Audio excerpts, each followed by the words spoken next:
بسم الله الرحمن الرحيم.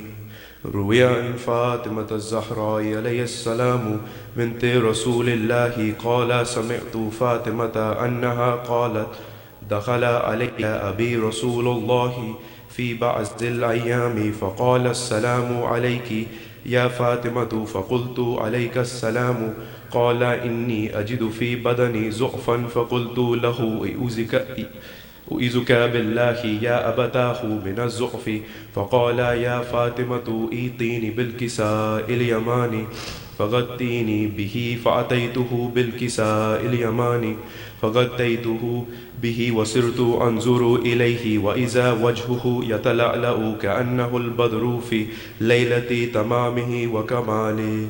اللهم صل على محمد وعلى محمد. فما كانت إلا ساعة وإذا بولدي الحسن قد أقبل وقال السلام عليك يا أماه فقلت وعليك السلام يا قرة عيني وثمرة فؤادي فقال يا أماه إني أشم عندك رائحة طيبة كأنها رائحة جدي رسول الله فقلت نعم إن جدك تحت الكساء فأقبل الحسن نحو الكساء. اللهم صل على محمد وقال السلام عليك يا جداه يا رسول الله أتأذن لي أن أدخل معك تحت الكساء فقال وعليك السلام يا ولدي ويا صاحب حوزي قد أذنت لك فدخل معه تحت الكساء. فما كانت إلا ساعة وإذا بولدي الحسين قد أقبل وقال السلام عليك يا أماه فقلت وعليك السلام يا ولدي ويا قرة عيني وثمرة فؤادي فقال لي يا أماه إني أشم عندك رائحة طيبة كأنها رائحة جدي رسول الله فقلت نعم إن جدك وأخاك تحت الكساء. فدنا الحسين نحو الكساء. اللهم صل على محمد وعلى محمد. وقال السلام عليك يا جداه السلام عليك يا من اختاره الله أتأذن لي أن أدخل معكما تحت الكساء فقال وعليك السلام يا ولدي ويا شافع أمتي قد أذنت لك فدخل معهما تحت الكساء. فأقبل عند ذلك أبو الحسن علي بن أبي طالب وقال السلام عليك يا بنت رسول الله فقلت وعليك السلام يا أبا الحسن ويا أمير المؤمنين فقال يا فاطمة إني أشم عندك رائحة طيبة كأنها رائحة أخي وابن عمي رسول الله فقلت نعم ها هو مع ولديك تحت الكساء. فأقبل علي نحو الكساء. اللهم صل على محمد وقال السلام عليك يا رسول الله أتأذن لي أن أكون معكم تحت الكساء قال له وعليك السلام يا أخي ويا وسيي وخليفتي وصاحب لوائي قد أذنت لك فدخل علي تحت الكساء. ثم أتيت نحو الكساء وقلت السلام عليك يا أبتاه يا رسول الله أتأذن لي أن أكون معكم تحت الكساء قال وعليك السلام يا بنتي ويا بزعتي قد أذنت لك فدخلت تحت الكساء.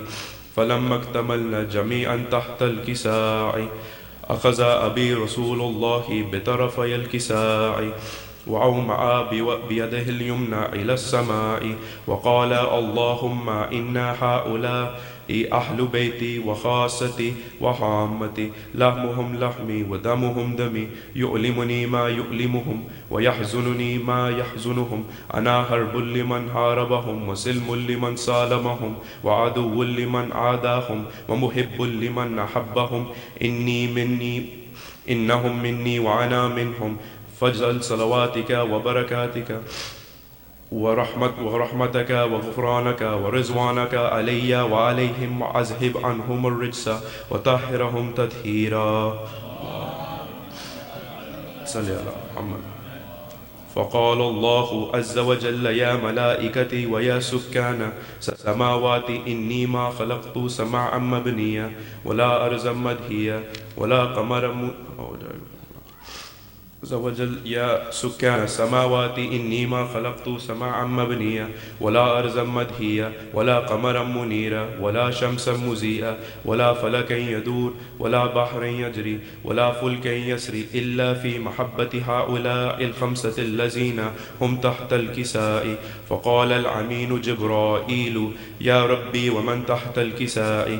فقال عز وجل هم أهل بيت النبوة ومعدن الرسالة، هم فاطمة وأبوها وبعلها وبنوها.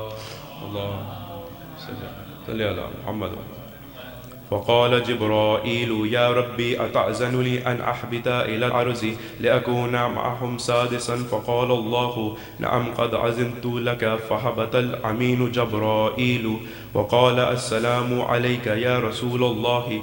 العلي الأعلى يقرأك السلام ويخصك بالتحية والإكرام ويقول لك وعزتي وجلالي إني ما خلقت سماعا مبنيا ولا أرضا مدهيا ولا قمرا منيرا ولا شمسا مزيئا ولا فلكا يدور ولا بحر يجري ولا فلك يسري إلا لأجلكم ومحبتكم، وقد أذن لي أن أدخل معكم فهل تأذن لي يا رسول الله؟ فقال رسول الله وعليك السلام يا أمين وحي الله إنه نعم قد أذنت لك. فدخل جبرائيل معنا تحت الكساء فقال لأبي إن الله قد أوحى إليكم يقول إنما يريد الله ليذهب عنكم الرجس أهل البيت ويطهركم تطهيرا.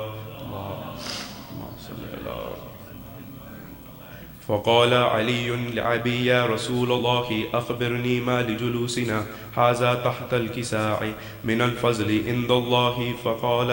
فقال النبي صلى الله عليه وآله والذي بعثني بالحق نبيا واصطفاني بالرسالة نجيا ما ذكر خبرنا هذا في محفل من محافل أهل الأرض وفيه جمع من شيعتنا ومحبينا إلا ونزلت عليهم الرحمة وحفت بهم الملائكة واستغفرت لهم إلى أن يتفرقوا. فقال علي عليه السلام إذن والله فزنا وفاز شيعتنا ورب الكعبة.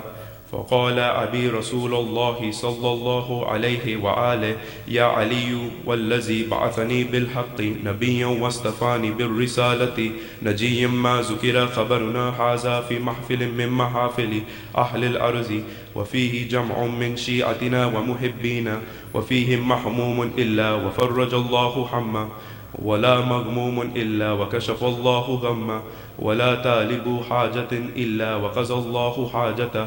فقال علي عليه السلام إذن والله فزنا وسعدنا وكذلك شيعتنا فازوا وسعدوا في الدنيا والآخرة ورب الكعبة. اللهم عجل فرجهم.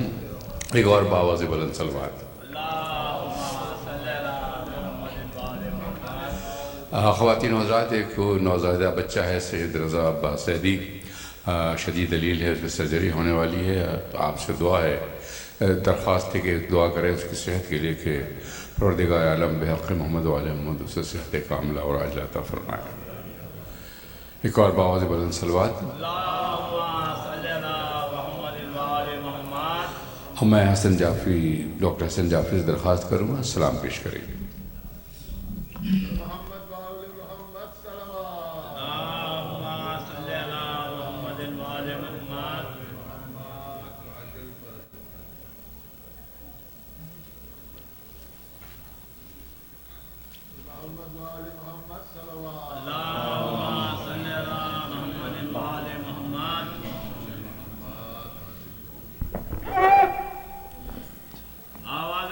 اللهم صل على محمد وآل محمد.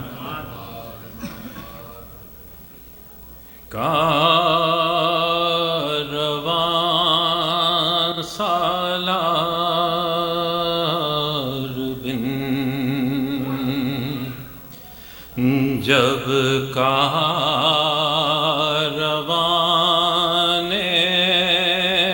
کر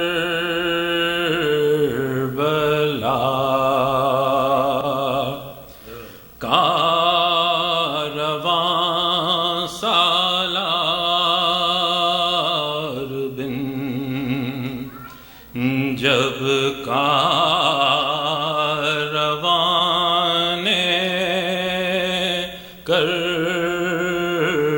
کربلا خاک سر پر ڈالتا وہ دشت ویراں سے چلا راہ میں ان بے کسوں سے گر کوئی تھا پوچھتا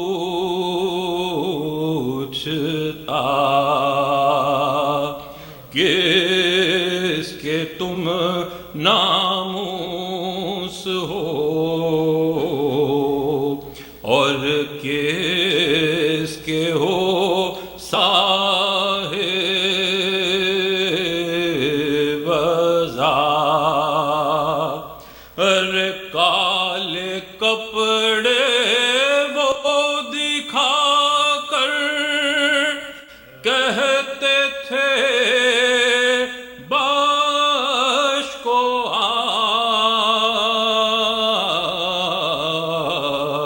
اس حسینی قافلے کا مر گیا ہے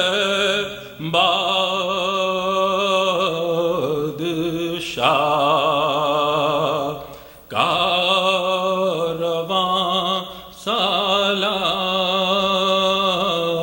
بن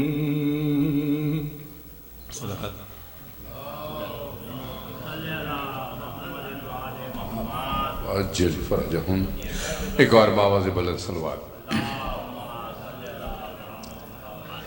میں زحمت دوں گا داؤد نقوی کو مرثیہ پیش کریں گے. داؤد نقوی.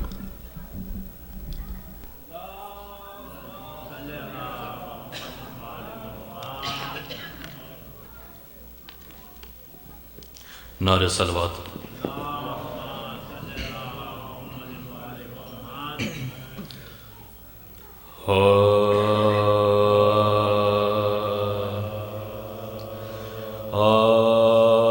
عابد ساج گردہ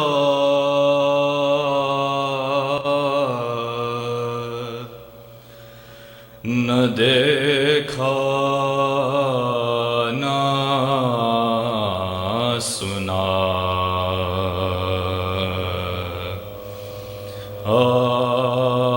عابد ساج گردہ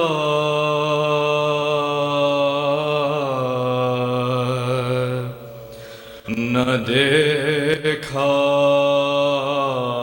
نہ سنا اس طرح کا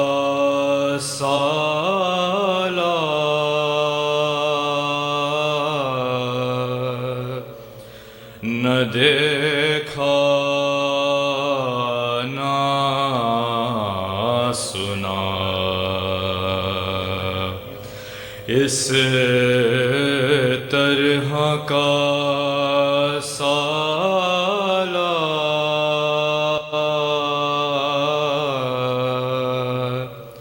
نہ دیکھا نہ سنا اسلام کو جو صحت کامل بخشے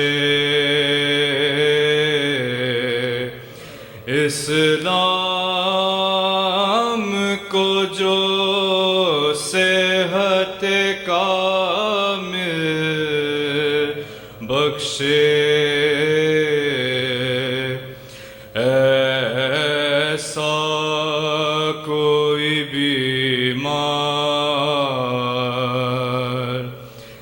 دیکھا نہ سنا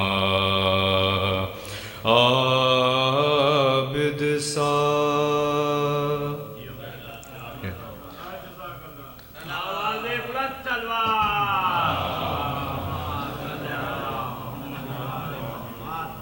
فاتحہ.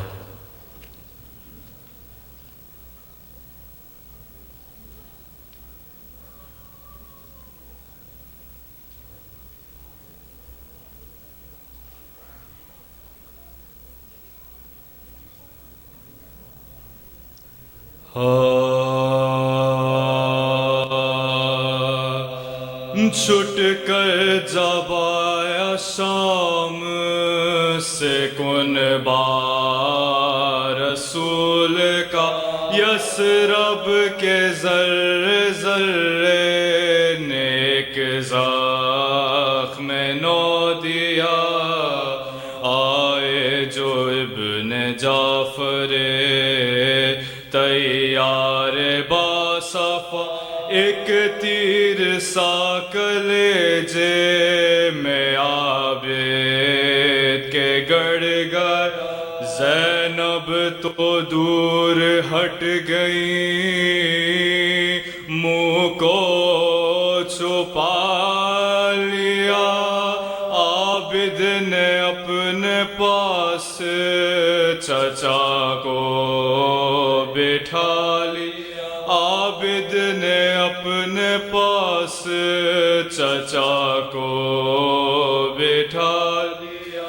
عابد نے آہ بھر کے سوئے خیمہ کی نظر.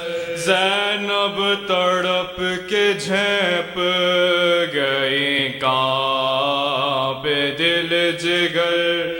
جعفر کے شعر نے جو سنی آہ پر اثر ہاتھ اپنا پیاس رکھا. عابد کی پشت پر فرمایا یوں تڑپ کے نہ ہو فغاں کرو. بیٹا جو دکھ اٹھائے ہیں مجھ سے بیان. بیٹا جو دکھ اٹھائے ہیں مجھ سے بیان کرو. عابد نے آہ بھر کے کہا کچھ نہ پوچھیے جو سوچ بھی نہ سکتے تھے ایسے ستم ہوئے.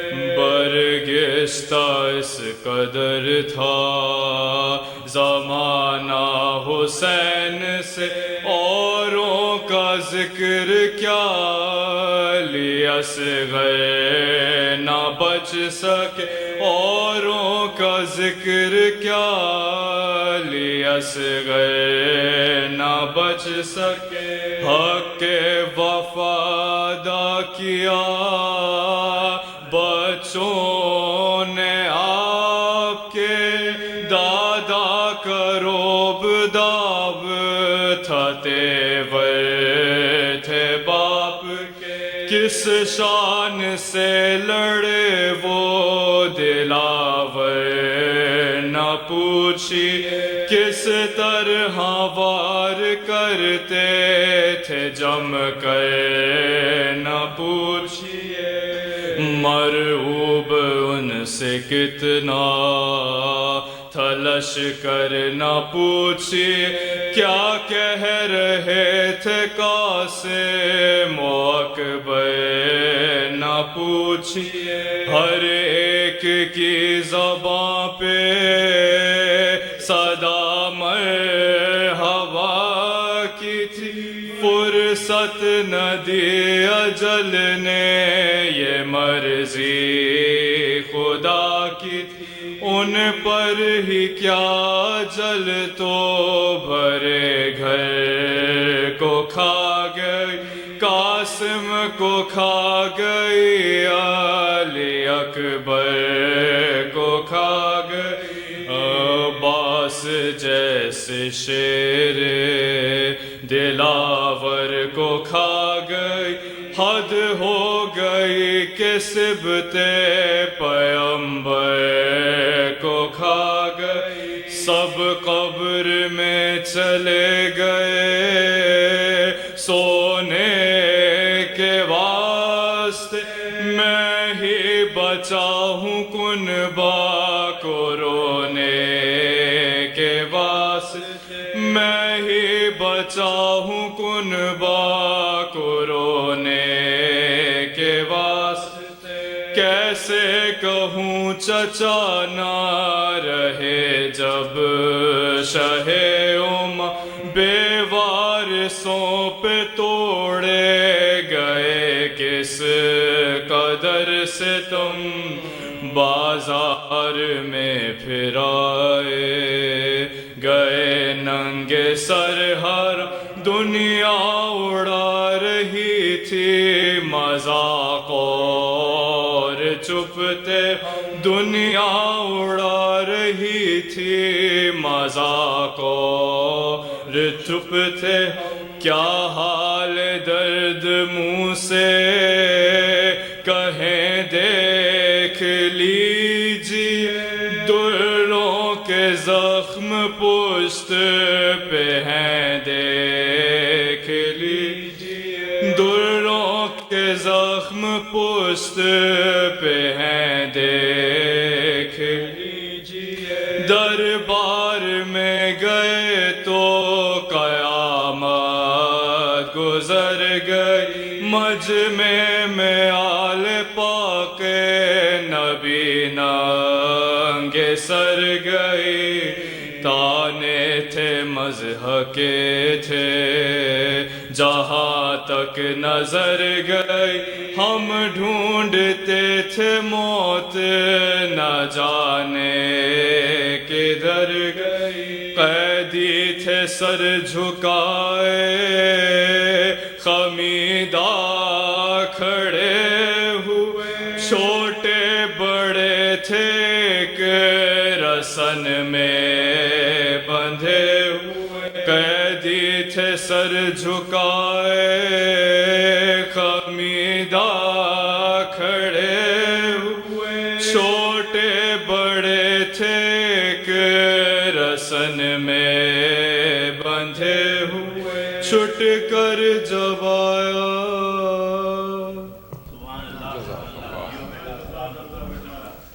صلوات بر محمد و آل محمد۔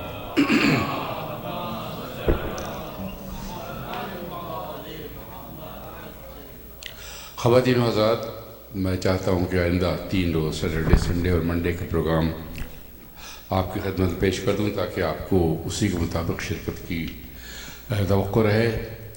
کل سیٹرڈے کو مجلس کا وقت 6 بجے شام ہے، اور اتوار کو جیسا کہ آپ جانتے ہیں سالانہ 40 کا جلوس واشنگٹن ڈی سی سے برآمد ہوگا۔ ظہر کی نماز کے بعد ڈیوپانٹ سرکل سے جلوس برآمد ہو کر لافیٹ پارک آئے گا، وائٹ ہاؤس کے سامنے۔ آپ سے درخواست ہے کہ زیادہ سے زیادہ تعداد میں اس جلوس میں شرکت کریں۔ شام کو مغرب کی نماز کے بعد مجلس سے عزا منعقد ہوگی۔ یہ شب شہادت جناب رسول خدا اور جناب امام حسن علیہ السلام ہے۔ مجلس کے بعد جلوس برآمد ہوگا۔ اسی طرح پیر کو شام کو 6 بجے مجلس سے عزا منعقد ہوگی اور اس میں بھی جلوس برآمد ہوگا۔ آپ سے درخواست ہے کہ برائے مہربانی وقت کی پابندی سے تشریف لائیں، اس لیے کہ پیر کو جلوس کے بعد، مجلس کے بعد اور تابوت کے بعد پھر مغرب کا وقت بھی قریب ہو جاتا ہے، اس لیے جتنی جلدی اور وقت پہ تشریف لائیں گے مجلس وقت پہ شروع ہوگی اور وقت پہ ختم ہوگی۔ آپ کے تعاون کا بہت شکریہ، اور قبل اس کا میں قبلہ کو زحمت دوں، آپ کو زحمت دوں گا، آگے تشریف لائیں ذرا تاکہ تھوڑا سا مجلس کا ماحول بن سکے، اور آگے تشریف لائیے صلوات پڑھتے ہوئے، اس میں تھوڑی زحمت کیجیے۔ اگر ہر آدمی گیٹ کے پاس بیٹھے گا تو کیسے کام چلے گا، راستہ ہی بند ہو جائے گا۔ ایک اور باواز بلند صلوات۔ میں قبلہ سے درخواست کروں گا تشریف لائیں، مجلس سے خطاب فرمائیں۔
ایک اور صلوات بارگاہ الہی میں بلند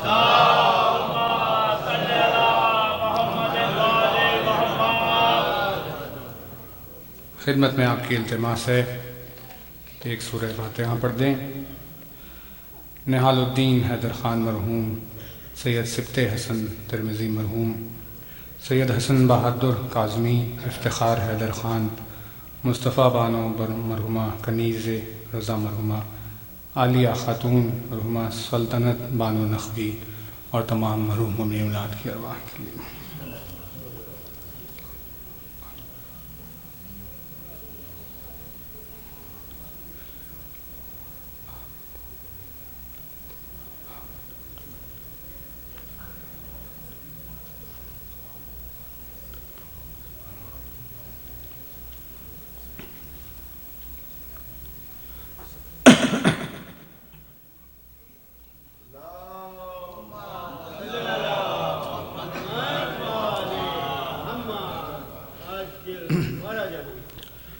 مجالس اعزا کے سلسلے میں جو آپ کی خدمت میں جس مضمون پر ذکر چل رہا ہے وہ اس ذات مبارک و مقدس کا کہ اسم کی وضاحت کی کوشش ہے کہ جسے پروردگار عالم نے مولا کائنات کو بیٹی کی صورت میں تحفہ عطا فرمایا۔ آج آپ کی خدمت میں اسی مضمون کو تھوڑا سا اور آگے بڑھانے کی کوشش ہوگی۔ توجہات کے لیے صاحبان ایمان ایک بلند ترین صلوات بارگاہ۔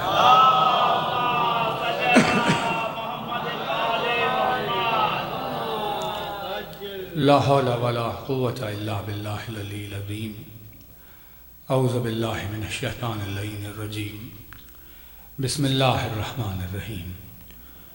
الحمد للہ الذی قصرت عن رؤیتہ ابصار الناظرین وعجزت عن نعتہ اوہام الواصفین۔ صلی علی محمد وآلہ الطاہرین ولعنۃ اللہ علی اعدائہم وقتلتہم اجمعین من الآن الی قیام یوم الدین۔ اما بعد فقد قال اللہ سبحانہ تبارک و تعالی فی کتابہ المبین وقولہ الحق۔ بسم اللہ الرحمن الرحیم۔ الحمد للہ رب العالمین۔ صلوات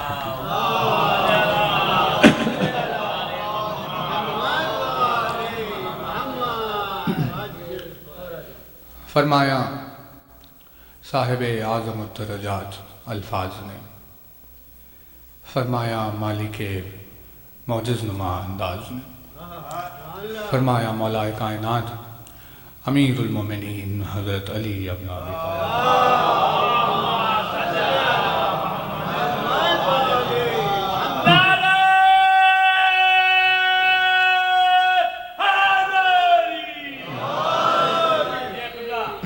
مولا کائنات کے جس مبارک اور مقدس فرمان سے آپ کی خدمت میں مجلس کا آغاز ہے، اپنی اس بے مثل و بے نظیر حدیث میں مولا کائنات نے ایک مثال کے ذریعے سے اپنے چاہنے والوں کو یہ بتایا کہ کوئی مرد مومن اپنے وجود کو کس طریقے سے مزین کر سکتا ہے۔ وہ کیا طریقہ ہے جس کے ذریعے سے کوئی مرد اپنے آپ کو زینت دے سکتا ہے۔ اور اسی مفہوم کی آسانی کے لیے مولا نے ایک مثال بھی عطا فرمائی اور ارشاد فرمایا کہ زینت الشجر اوراقھا وزینت المرء اخلاقھا۔ ارشاد فرماتے ہیں کہ شجر کی زینت، درخت کی یعنی کسی جھاڑ کی زینت، فرماتے ہیں جیسے شجر کی زینت اس کے پتوں کے ذریعے سے ہوتی ہے، یعنی اگر کسی شجر سے سارے پتے جھڑ جائے تو وہ شجر دیکھنے میں معیوب معلوم ہوتا ہے، کیونکہ اس نے اپنے حسن کو، اپنی زینت کو کھو دیا۔ اب اس کے وجود کو جب آپ دیکھیں گے تو اس میں کوئی کشش نہیں پائی جائے گی، بالکل ویسے ہی جیسے سردی کا زمانہ یہاں، جب آپ کے پاس یہاں سردی کا دور آتا ہے تو درختوں سے سارے پتے جھڑ جاتے ہیں.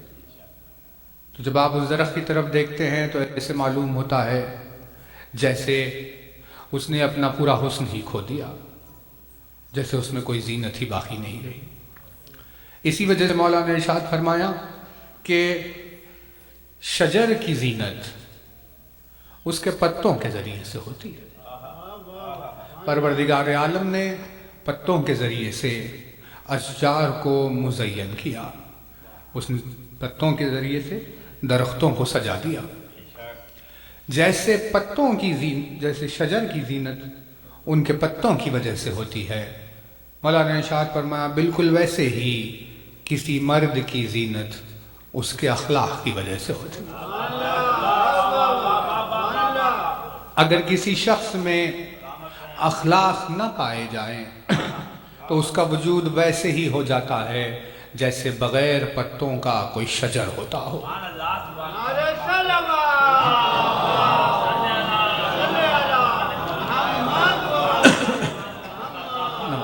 تو جیسے پتوں کے جھڑ جانے کے بعد درخت میں کوئی بھی کشش باقی نہیں رہتی، چاہے وہ کسی بھی پھل کا درخت ہو، یعنی بھلے ہی وہ آم کا درخت ہو، بھلے ہی وہ انار کا درخت، دنیا کے لذیذ ترین پھلوں کا ہی درخت کیوں نہ ہو، لیکن اتنے لذیذ پھل ہونے کے باوجود جیسے پتوں کے جھڑ جانے کے بعد اس میں کوئی زینت باقی نہیں رہتی، مولا نے ارشاد فرمایا ویسے ہی چاہے کسی بھی گھرانے کا ہو، چاہے دنیا میں اس کا کیا بھی مقام و منصب کیوں نہ ہو، لیکن اخلاق کے ختم ہو جانے کے بعد مرد میں کوئی زینت باقی نہیں رہتی.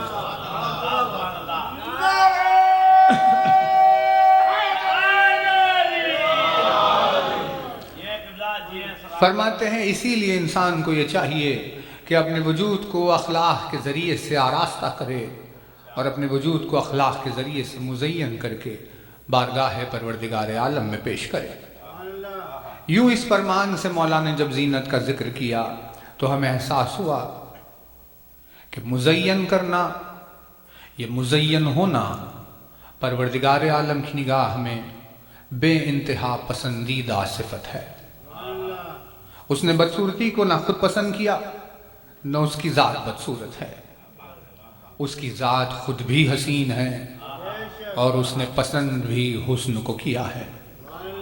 اس کی ذات خود بھی مزین ہے اور اس نے پسند بھی زینت کو کیا ہے. اسی لیے اس کی بارگاہ میں اس کے مقرب بندے ہیں وہ جو اپنے اعمال کو اس کی بارگاہ میں سجا کر پیش کرتے ہیں. مولا نے ارشاد فرمایا ہر شے کی کچھ نہ کچھ زینت ہوتی ہے. بہت توجہ رہے، مولا نے فرمایا کوئی وجود ہی نہیں ہے ایسا جس کی زینت نہ پائی جائے. ارشاد فرماتے عبادت کی زینت معرفت ہے. اپنی عبادتوں کو معرفت کے ذریعے سے مزین کر دو اور معرفت کے ذریعے سے سجا کر خدا کی بارگاہ میں اپنی عبادت کو پیش کرو. فرماتے ہیں عبادت کی زینت معرفت ہے.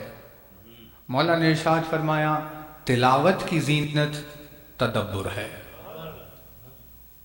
تلاوت قرآن مجید کی زینت تدبر ہے، یعنی جو غور نہیں کر رہا اور صرف پڑھ رہا ہے تو ویسا ہی ہے کہ جیسے اس نے عمل کو کوئی بھی حسن عطا نہیں کیا. اسی لیے ارشاد فرمایا مولا نے کہ تدبر کے ذریعے سے تلاوت قرآن کو مزین کر لیا کرو. فرماتے ہیں سجدے کی زینت یقین ہے، لہٰذا اپنے سجدوں کو یقین کے ذریعے سے آراستہ کرو. شک کی حالت میں سجدہ کرنا خدا کی بارگاہ میں کوئی قیمت نہیں رکھتا، اسی لیے اپنے سجدوں کو یقین کے ذریعے سے مزین کر لو.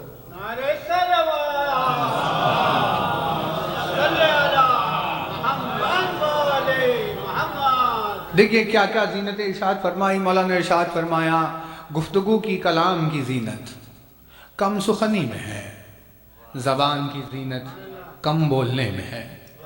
ارشاد فرماتے ہیں کانوں کی زینت حکمت کی باتیں سننے میں ہے۔ ارشاد فرمایا عقل کی زینت جہلا کے سوالوں کو برداشت کرنے میں ہے۔ ارشاد فرماتے ہیں علم کی زینت حلم میں ہے، لہٰذا اپنے علم کو مزین کر دو صبر کے ذریعے سے، کیونکہ اگر کوئی بے صبرہ عالم ہوتا ہے تو اس کی مثال ویسی ہی ہے جیسے بغیر پتوں کا کوئی درخت ہو۔ ارشاد فرمایا زینتیں پائی جاتی ہے لباس کے اعتبار سے۔ سائل آیا، اس نے پوچھا مولا آپ مجھے یہ بتائیے میں سب سے اچھا لباس پہننا چاہتا ہوں، تو آپ مجھے بتائیے میں کون سا لباس پہنوں جو خداوند عالم کی نگاہ میں سب سے بہترین لباس ہے؟ مولا نے ارشاد فرمایا سب سے بہترین لباس تقوی کا لباس ہے۔ تو اپنے آپ کو تقوی کے لباس کے ذریعے سے کیوں مزین نہیں کرتا؟ اس نے پوچھا مولا تقوی کا یہ لباس کیسے پہنا جاتا ہے؟ تو مولا نے ارشاد فرمایا جس دن تو دنیا سے منہ موڑ لے گا اور جس دن سے دنیا کی رنگینیوں کا تیرے وجود پر کوئی اثر نہیں ہوگا، جس دن سے تو خداوند عالم کی عطا میں راضی ہو جائے گا، جس دن سے جتنا بھی تیرے پاس موجود ہو اس میں خانے ہو جائے گا، تو سمجھ لینا اس دن تو نے تقوی کا لباس پہن لیا ہے۔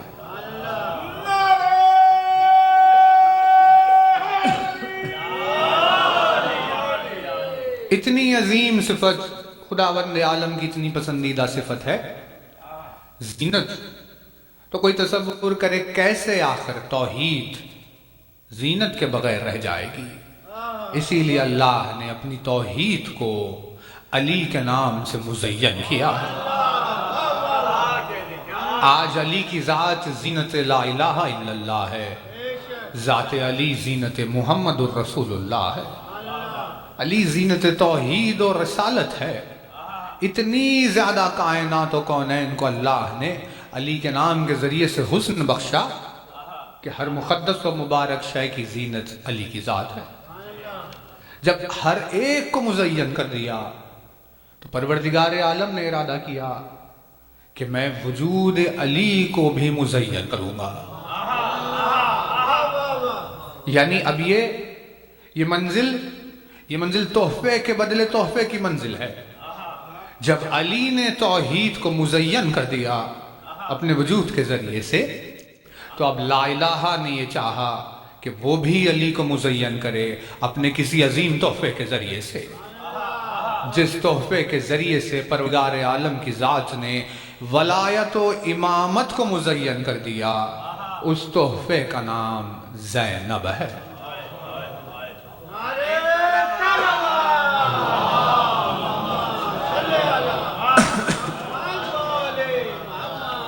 اس تحفے کا نام ہے، یعنی پروردگار عالم نے اس ذات مقدس سے امامت کو مزین کیا ہے۔ سلسلہ امامت میں جو یہ زینت پائی جاتی ہے، یہ زینت اسی شہزادی کے نام سے ہے کہ جو کربلا کے بعد ولایت و امامت کو اتنا مزین کر کے پیش کر دیا کہ 1400 سال سے امامت کا یہ سلسلہ اس نام کے ذریعے سے زینت سے بھرا ہوا آراستہ ہے۔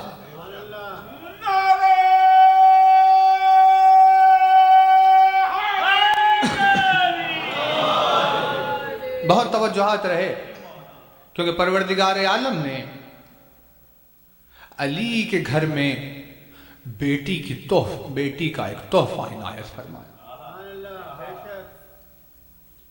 بیٹی کا وجود باپ کے لیے رحمت کا وجود ہوتا ہے، یعنی ارحم الراحمین جب کسی پر اپنی رحمت کا ارادہ کرتا ہے تو اس وقت اسے بیٹی عطا فرماتا ہے۔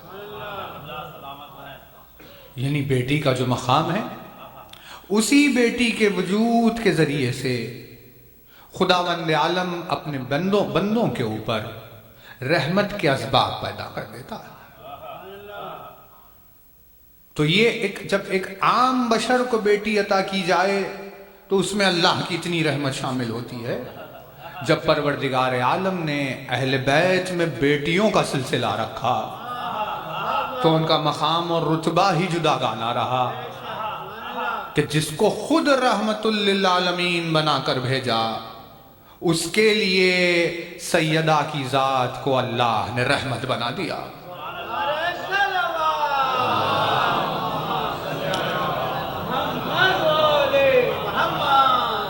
عالمین کے لیے جس کی ذات رحمت ہو اس رحمت للعالمین کے گھر میں سیدہ کو رحمت بنا کر اتارا اور فرمایا کہ اس تحفے کے ذریعے سے آپ کو پتا چلے رحمت مطلقہ کیا ہے. تو ویسا ہی ہے اسم کا رکھنا. پروردگار عالم نے چن کر نام رکھا. مولا کے گھر میں جب بیٹی کی آمد ہوئی ماں نے اپنی آغوش میں اپنی بیٹی کو لے لیا.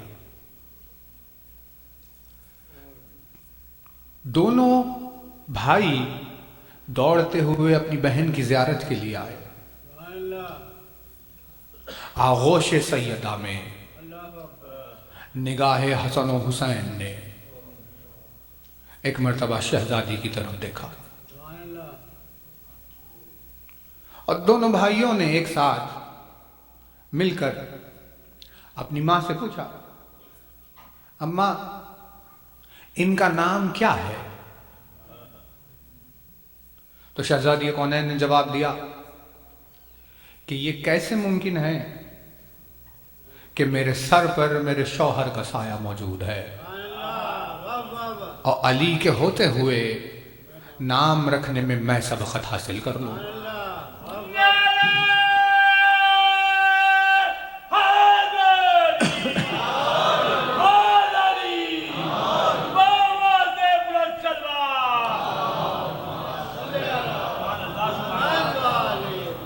شہزادی نے جواب دیا کیسے ممکن ہے کہ علی کے ہوتے ہوئے نام رکھنے میں میں سبقت حاصل کر لوں؟ یہ سوال تو ہمیں آپ کے بابا سے پوچھنا ہوگا. سب کے سب مولا کی بارگاہ میں آئے اور مولا کی خدمت میں آ کر سوال کیا یا علی یہ بتائیے ان کا نام کیا ہے؟ تو مولا نے جواب دیا یہ کیسے ممکن ہے کہ میرے سر پر اللہ کے رسول کا سایہ موجود ہے اور میں نام رکھنے میں سبقت حاصل کر لوں، لہٰذا یہ سوال تو ہمیں اللہ کے رسول سے پوچھنا ہوگا. تمام کے تمام رسالت میں آپ کی بارگاہ میں آئے. سب نے پوچھا یا رسول اللہ یہ بتائیے ان کا نام کیا ہے؟ جیسے ہی یہ سوال کیا رسول اکرم نے کہا کیسے ممکن ہے کہ میرا پروردگار جب میرے سر پر موجود ہو اس کے ہوتے ہوئے ان کا نام رکھنے میں میں سبقت حاصل کر لوں. صرف ایک نام کے سننے کے لیے اتنا اہتمام ہو رہا تھا، پنجتن اہتمام کر رہے تھے کہ ان کے نام کا پتہ چل جائے. یہ باتیں ہو ہی رہی تھی کہ اتنے میں جبریل نازل ہوئے اور جبریل نے آ کر بعد درود و سلام کہا کہ یا رسول اللہ ارشاد فرماتی ہے اس کی ذات مبارک سموہا زینبن سموہا زینب لأن زین اللہ محفوظ باسم زینب الکبریٰ.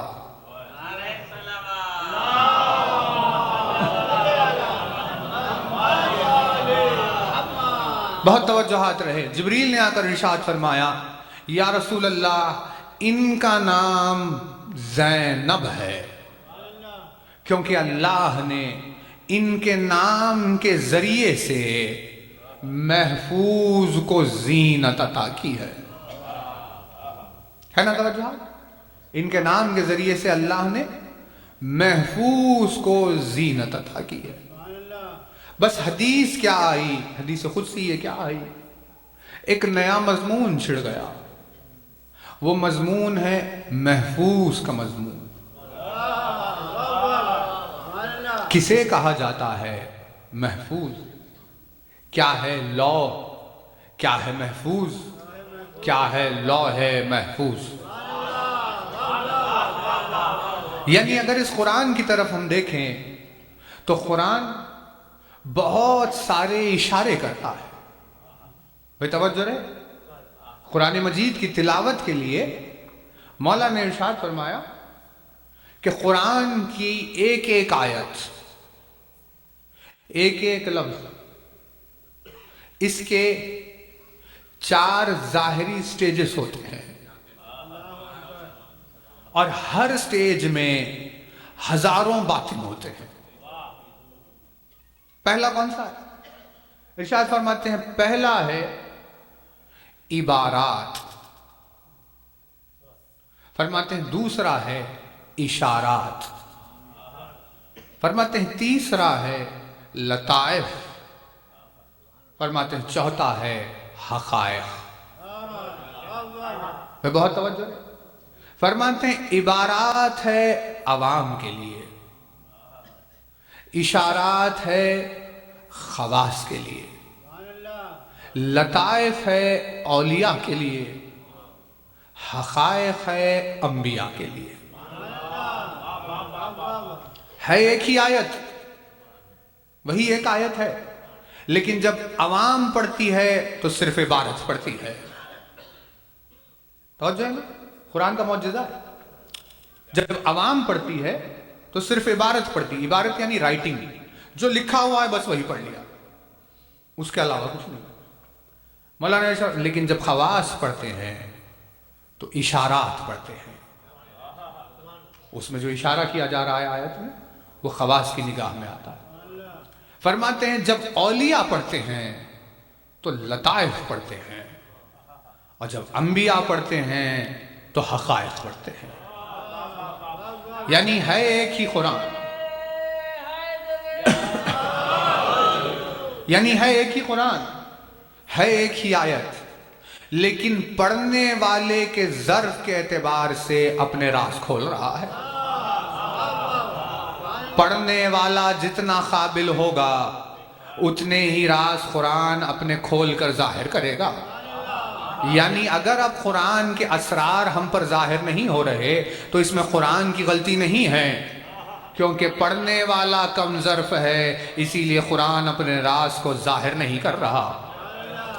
جب قرآن صامت میں ایسے معجزات پائے جاتے ہوں تو قرآن ناطق میں کیسے معجزات نہیں پائے جائیں؟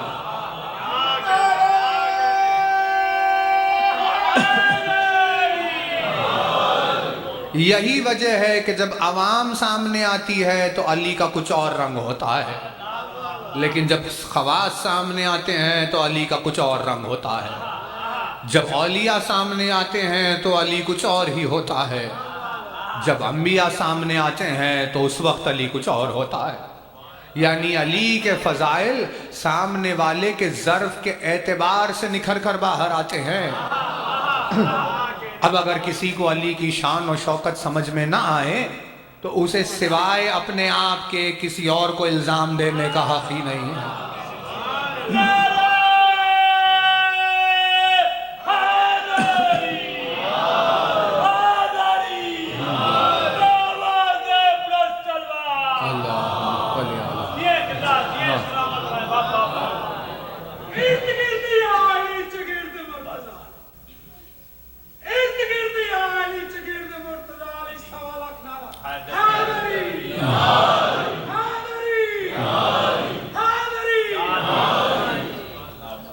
بھائی بات ہو رہی ہے، قرآن صامت میں یہ معجزات ہے وہی کتاب، لیکن پڑھنے والے کی قابلیت کے اعتبار سے اپنے راز کھولے گی۔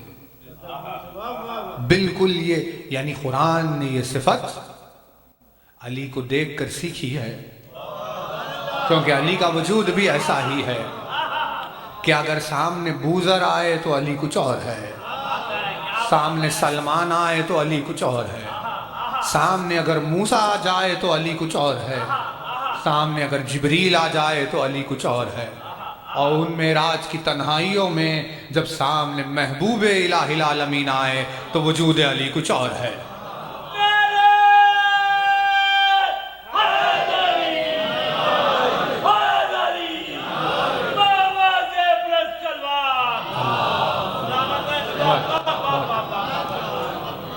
لیکن انسان اپنی عجب زندگی گزار رہا ہے، انسان نے دین و ایمان کو فارمیلٹی سمجھ لیا.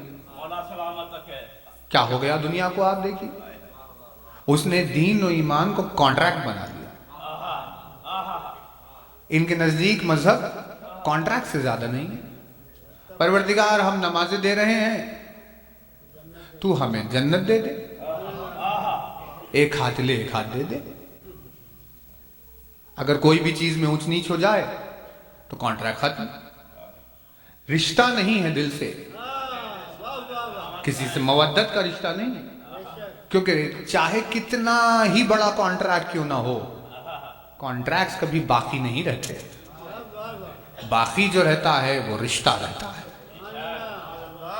آج مزاج ہمارا یوں ہو گیا کہ ہم نے ہر چیز کو کانٹریکٹ بنا لیا. اسی وجہ سے رشتے دیکھیے آپ ختم ہوتے جا رہے ہیں. جو آپس میں جو جدائی ہوتی ہے, طلاق ہو گیا, کوئی چیز ہو گئی, رشتہ ٹوٹ گیا. کا کیوں؟ کیونکہ رشتہ مودت کا نہیں تھا, کانٹریکٹ ہو گیا تھا ایک سائن, جس میں کسی چیز کی کمی ہوئی اور وہ کانٹریکٹ ختم ہو گیا. یہ آہستہ آہستہ, کیونکہ جب مذہب ہی کو کانٹریکٹ بنا دیا تو انسان کی اپنی نجی زندگی کہاں سے رشتوں کے ساتھ رہے گی. اسی لیے لازمی یہ ہوا ہم پر کہ ہم مذہب کی گہرائی اور اس میں چھپی ہوئی مودت کو پہچانیں, تاکہ رشتوں کو نبھانے کا ہم میں سلیقہ آئے. اسی لیے رسول اکرم کی بارگاہ میں جب سوال ہوا تھا, یا رسول اللہ آپ کی رسالت کی اتنی عظیم محنت کے بدلے میں ہم کچھ اجر دینا چاہتے ہیں, کیا ہے؟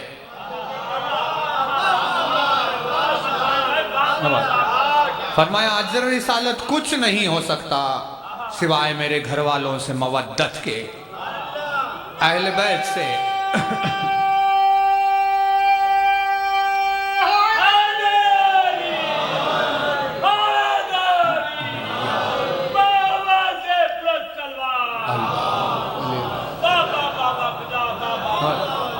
اہل بیت سے مودت ہمیں ہر رشتے کو نبھانا سکھاتی ہے.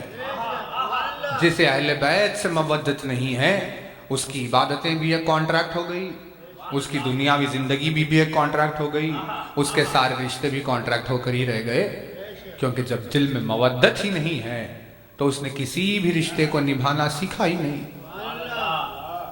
اسی وجہ سے ہمیں ضروری یہ ہے کہ ہم انفارمیلٹی سے ہٹ کر حقائق کی طرف جائیں, رشتے کی طرف جائیں کہ آخر دیکھیں کہ بات کیا ہو رہی.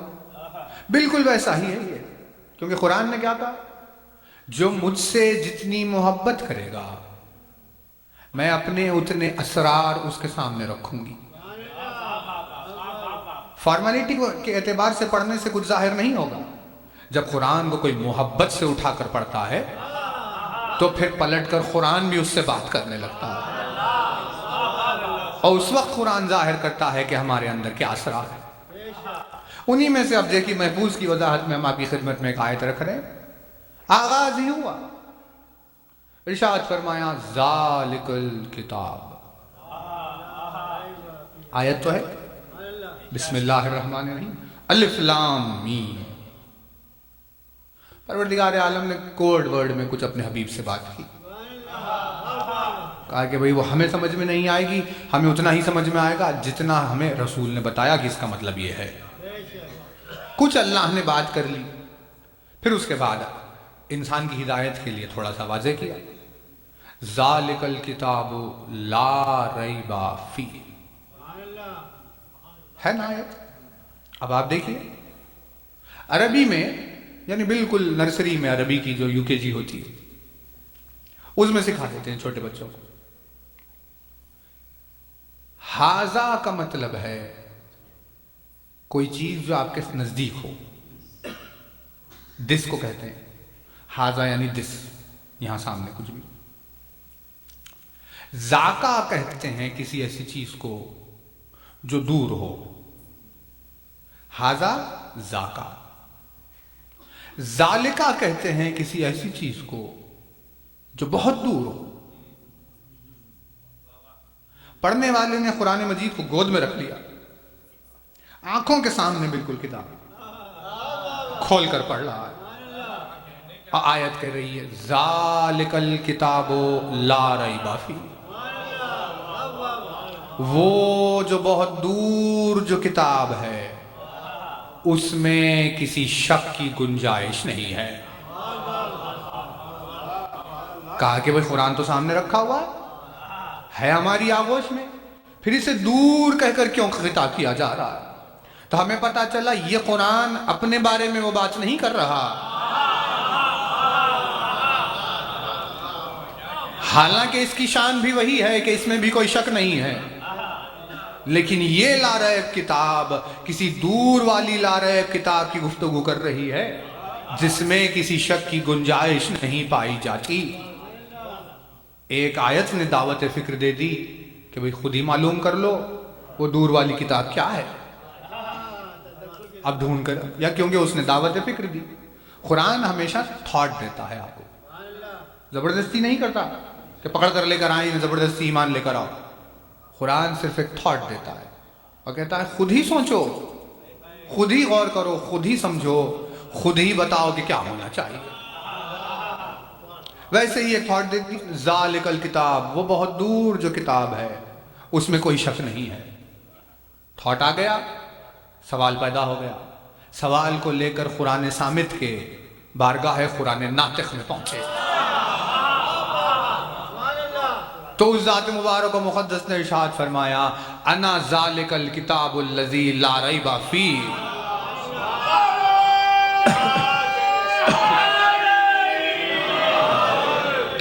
انا اسماء الحسن التی امر ان یدعا بہا۔ مولانا نے ارشاد فرمایا وہ دور کی کتاب جس میں کوئی شک نہیں ہے وہ میں ہوں۔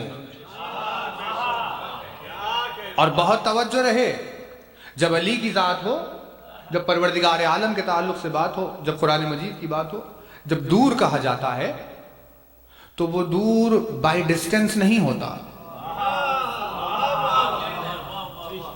ہر دور بائی ڈسٹینس نہیں ہوتا۔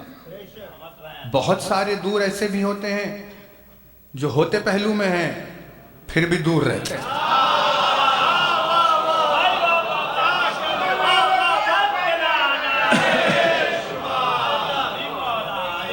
تو ہمیں سمجھ میں آیا کہ ہر بازو رہنے والا قریب نہیں ہوتا اور ہر دور بعید رہنے والا دور نہیں ہوتا۔ مولا نے ارشاد فرمایا قربت مزاج کے اعتبار سے ہوتی ہے، دوری مزاج کے اعتبار سے ہوتی ہے۔ بھئی گھر میں ہے ایک ہی ساتھ 6 ممبر سے 8 ممبر سے، ماں باپ ہے، بچے ہیں، 4 بھائی، لیکن ایک دوسرے کے مزاج سے واقف نہیں، تو بھلے ہی سگے بھائی کیوں نہ ہو مگر ایک دوسرے سے دور ہے۔ اور 2 دوست، ایک یہاں ایک ہندوستان میں، لیکن مزاج کے قریب ہونے کی وجہ سے، مزاج کے ایک ہونے کی ایک دوسرے سے قریب ہے۔ تو ہمیں سمجھ میں آیا کہ ہر دور بائی ڈسٹینس نہیں ہوتا، ہر قریب بھی بائی ڈسٹینس نہیں ہوتا۔ پروردگار عالم کے لیے جب کہا جاتا ہے کہ اس کی ذات دور ہے تو بائی ڈسٹینس دور نہیں ہے۔ شہرک سے جو زیادہ قریب ہو وہ دور کیسے ہو سکتا ہے؟ تو پھر ذالکہ کے معنی کیا ہوئے؟ بہت توجہ رہے۔ علی نے ارشاد فرمایا دور والی کتاب میں، جبکہ سامنے کھڑے ہوئے ہیں، بوذر کے سامنے، سلمان کے سامنے، پھر بھی دور ہے، سامنے مگر دور۔ کہا کیسے؟ ایک دور ہوتا ہے، ایک چیز جو دور ہوتی ہے وہ ہوتی ہے فکر سے دور، وہ چیز ہوتی ہے سمجھ سے دور، وہ چیز ہوتی ہے فہم سے دور۔ اسی لیے کہاوت مشہور ہے اردو میں کہ اگر آپ نے کوئی ایسی دیوانی بات کر دی جس کا عقل سے کوئی تعلق نہ ہو تو لوگ کہتے ہیں یہ بات جو آپ نے کی یہ بعید از عقل بات ہے، نہیں توجہ نہیں کر رہے، یعنی کیونکہ سمجھ میں نہیں آ رہی اسی لیے عقل سے دور ہے۔ خداوند عالم نے جو اپنے آپ کو دور کہا وہ بائی ڈسٹینس دور نہیں ہے، وہ سمجھ کے اعتبار سے دور ہے۔ لاکھ کوششیں کر لو تمہاری عقلوں کو کبھی میں سمجھ میں نہیں آؤں گا، کیونکہ میں ہوں عقلوں سے دور۔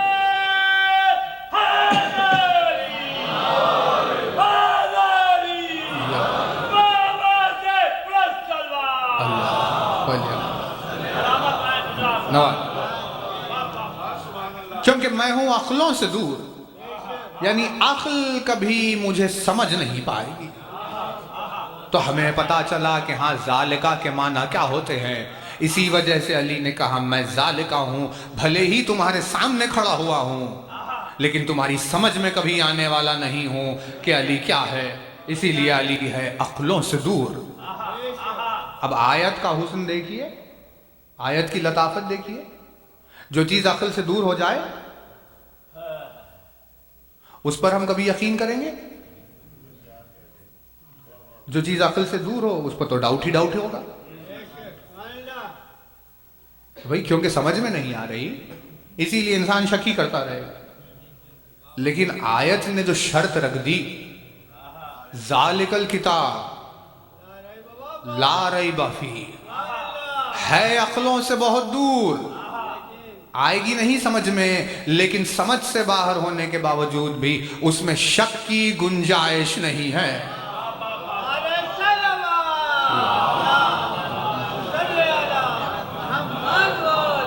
یعنی قرآن نے یہ واضح کر دیا کہ دیکھو تم کوشش کرو سمجھنے کی، جتنا تمہاری سمجھ میں آ جائے بس اتنا آ گیا، باقی بہت ساری باتیں تمہاری عقل سے دور ہے.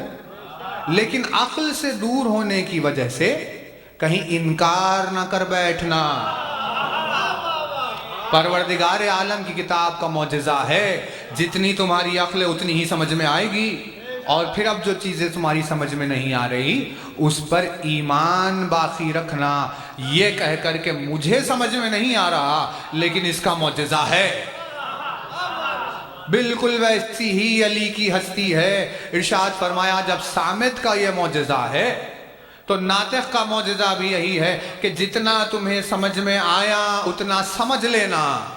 لیکن علی کے کچھ معجزات ایسے جو تمہاری عقلوں سے باہر ہوں گے تو شک میں نہ پڑ جانا، کیونکہ وہ ہے لا ریب فیہ.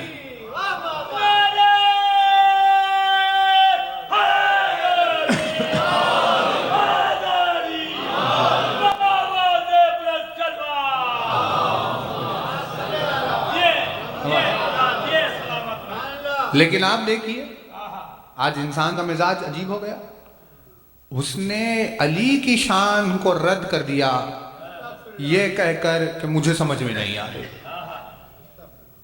کہ آپ اور آپ کی سمجھ کتنی اور علی کی شان کہاں؟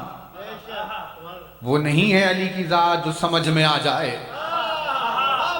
جتنا سمجھ میں آ رہا ہے وہ غنیمت ہے، وہ بھی اللہ کی عنایت ہے.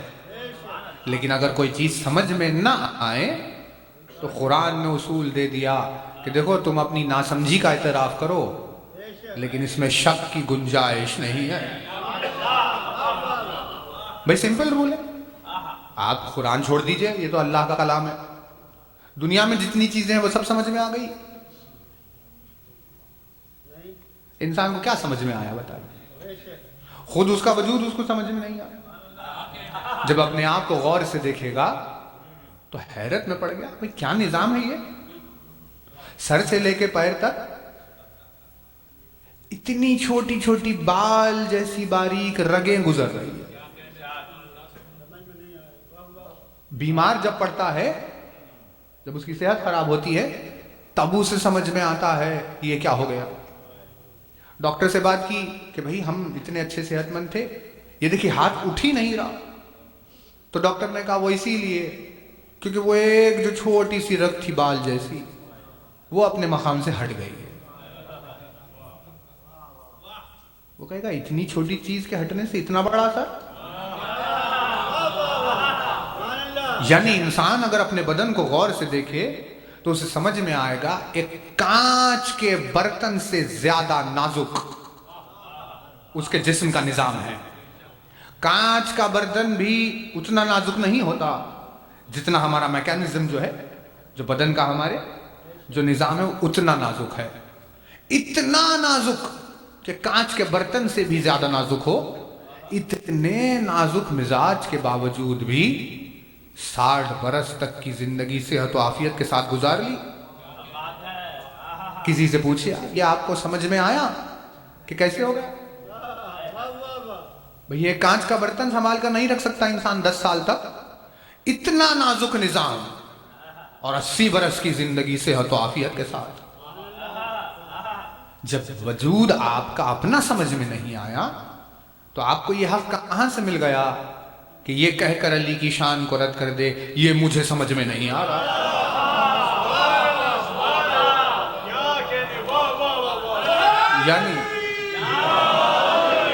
یعنی آپ نے قرآن کی شان کو پہچانا نہیں.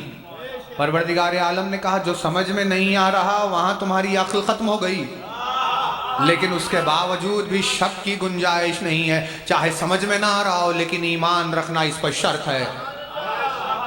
لا ریب فی، بالکل ویسے ہی ہے قرآن ناطق. کہا کہ اگر علی کی شان سمجھ میں نہ آئے تمہارے تو وہاں تمہاری عقل ختم ہو گئی، لیکن علی کے کسی معجزے پر شک کی گنجائش نہیں ہے نا توجہ. تو قرآن بات کر رہا ہے کسی بڑی کتاب کی، سورس کی بات کر رہا ہے. سورس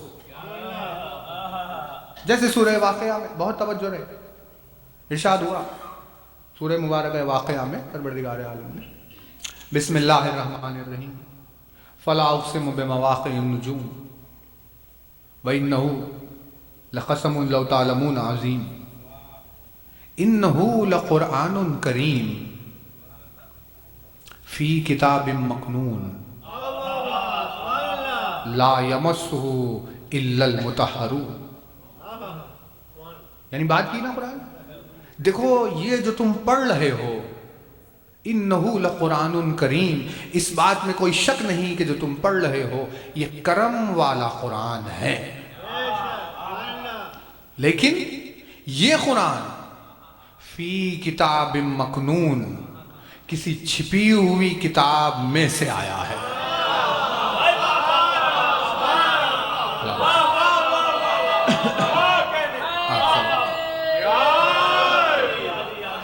یہ قرآن کسی چھپی ہوئی کتاب میں سے آیا ہے. لا یمسہ الا المطہرون، اس کتاب کو کوئی چھو نہیں سکتا سوائے مطہرون کے. یعنی ہم سمجھ رہے تھے اس کی بات چل رہی ہے، آ کر اسے کسی نے بھی چھو دیا ہے نا. آداب ہے کہ بغیر وضو کے آپ قرآن چھو نہیں سکتے، لیکن بھائی کسی کافر نے اگر قرآن کو اٹھا لیا تو چھوا نا، تو پھر دعویٰ کہاں گیا قرآن کا؟ تو اگر قرآن سے آپ پوچھیں تو قرآن نے کہا کہ میں نے کب کہا کہ اس کی بات چل رہی؟ انہو لقرآن کریم، یہ کرم والا قرآن ہے. فی کتاب مکنون، آیا کسی چھپی ہوئی کتاب میں سے ہے. لا یمسہ الا المطہرون، اس بڑی کتاب کو جو سورس ہے، اوریجنل سورس ہے، اس کتاب کو کوئی چھو نہیں سکتا سوائے مطہرون کے. یعنی ہمیں پتا چلا وہاں اس کتاب تک کسی کی بھی رسائی نہیں ہے، کوئی اسے چھو نہیں سکتا سوائے مطہرون کے. کا مطہرون کون ہے؟ پروردگار کا مطہرون وہی ہے جن کی تعریف میں یہ آیت آئی انما یرید اللہ لیذھب عنکم الرجس اہل البیت ویطہرکم تطہیرا.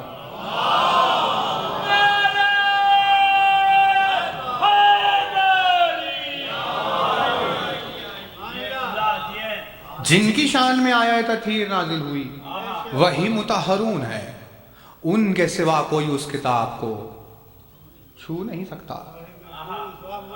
تو ہمیں پتا چلا، بہت توجہ رہے، اوریجنل بک ہے کہیں، اس میں سے 6666 آیتیں آئی تو قرآن ہو گیا. اوریجنل بک کہیں، اس میں سے 6666 آیتیں آئی تو قرآن ہو گیا.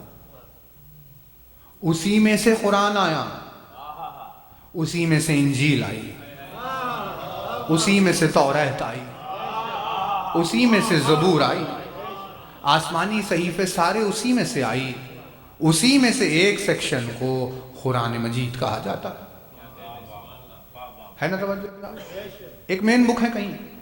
اب ہم آپ کی خدمت میں پھر وہی ریفرنس کے طور پر رکھ رہے ہیں، کیونکہ ظاہر سی بات ہے لوگوں کو ایک دنیا میں نئی نئی بیماریاں پھیل رہی ہے، ایک بیماری نہیں اور یہ بھی ہے جس میں پوچھا گیا کہ بھئی یہ آپ نے کہاں سے پڑھ لیا؟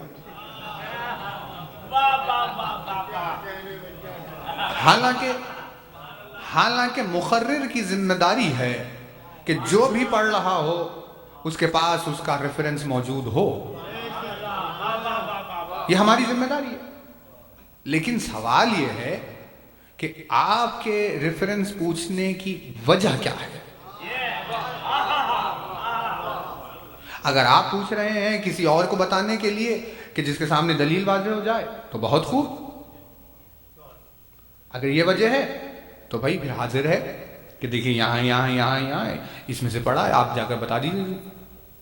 لیکن اگر ڈاؤٹ کی بات چل رہی ہے تو لا ریب فیہ قرآن نے پہلے ہی کہہ دیا۔ بھائی توجہ ہے نا، کیونکہ ظاہر سی بات ہے ہر عمل کی بنیاد خدا کی بارگاہ میں نیت پر ہوتی ہے۔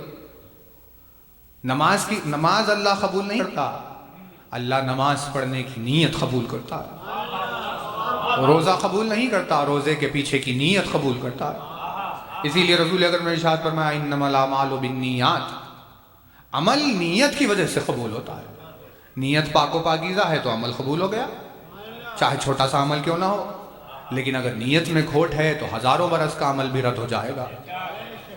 تو ویسے ہی سوال یہ ہے کہ بھئی ریفرنس پوچھنے کے پیچھے نیت کیا ہے؟ تو ان کے لیے ہم آپ کی خدمت بتا رہے ہیں، یہ ہے سورہ مبارک ہے بروج، سورہ نمبر 85۔ بروج کہتے ہیں کانسٹلیشن، جو 12 کانسٹلیشن سے برج کہتے ہیں کہ پلورل کہتے ہیں بروج۔ آیت ہے والسماء ذات البروج، قسم ہے مجھے اس آسمان کی جس میں بروج ہے۔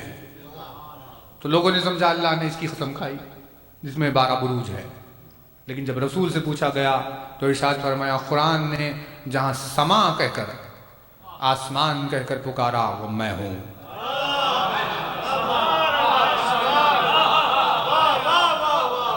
یعنی قرآن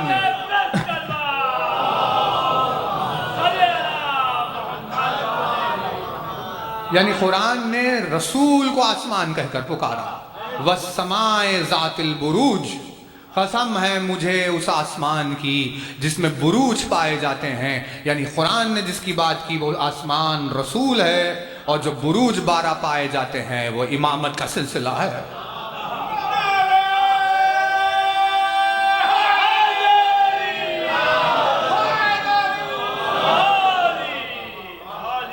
سلسلہ امامت کی قسم کھا رہا ہے۔ اسی سے یہ سورہ شروع ہوا ہے۔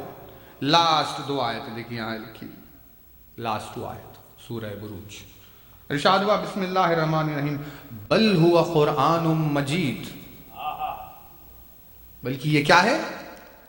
یہ مجد والا، یعنی مکرم اور بڑا عظیم قرآن ہے۔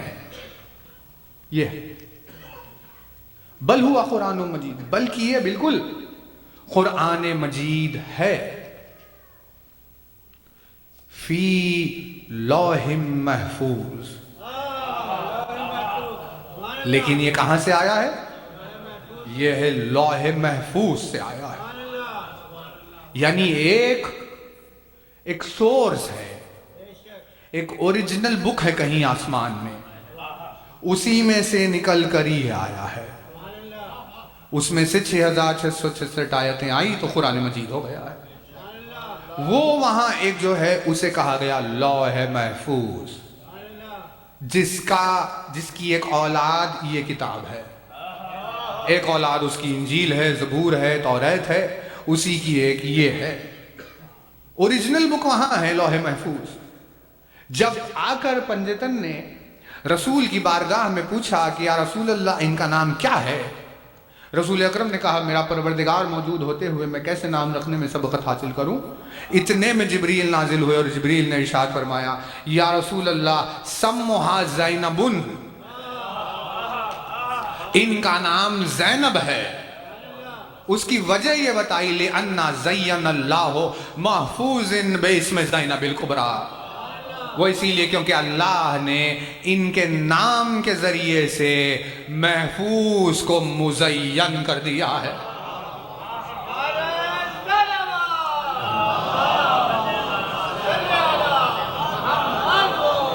کیونکہ اللہ نے ان کے نام کے ذریعے سے محفوظ کو زینت عطا کی ہے.